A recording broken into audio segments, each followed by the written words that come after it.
So last night in the glaze firing, I added this tester plate where I have all of these different new testers.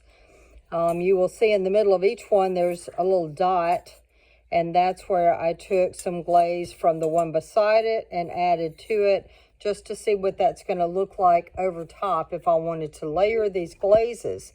I do that with commercial glazes, or have in the past, and you get some interesting results. So I wanted to try that with my ash as well. So the first one I'm extremely excited about is this one. This is my new cypress ash, and it's really gorgeous, I think. I love the color variations on there. This is the only spot where it's got this glaze here on top of it.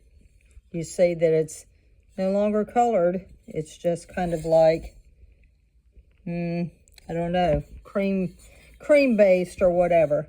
But the other is absolutely gorgeous. I love this. This will definitely be one that I use in the future. And that is just straight cypress ash.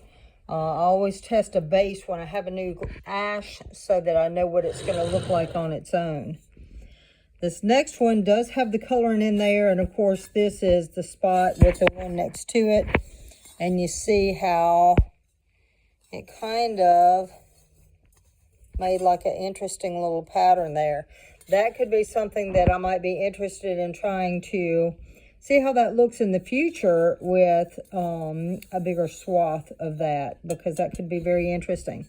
So with this, all of this is oak except for the cypress here. All the rest of these colors are going to be with oak, and it's just base.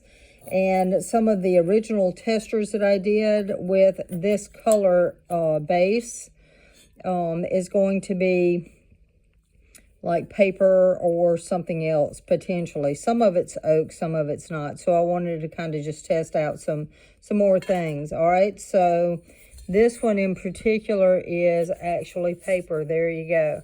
So this is paper, the same colorant as this one with the oak, but you see the difference in the color variation. And this was it with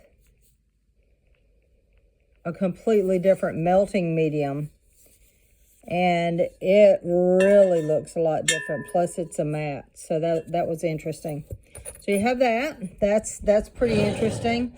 This one turned out really different. You see some flashes of purple in here, but it's mainly blue. Absolutely love this. This will definitely be one of my keepers. But you see the previous testers are all different.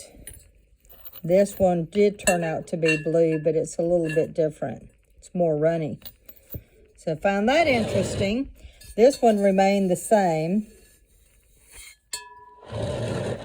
And this one remained the same. I love that red.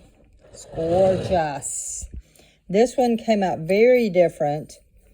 All of this is the same colorant. This colorant here, or this tester here, the color of this tester is actually closest to what the color pigment that I'm using looks like originally. So in this one, you see that it turned out more brown and yellow. And then in here, this looks more orangey, but it's really more pinkish. And this is just this with this over top of it. But I like this. I think this is very unique. It looks really antique-y, and that's going to be a really good color for some certain things. Again, this is a different one. You see the difference in the two colors. They're still both kind of crawly. I like that look for certain things, but the colorant is completely different. And this just has a different melting medium.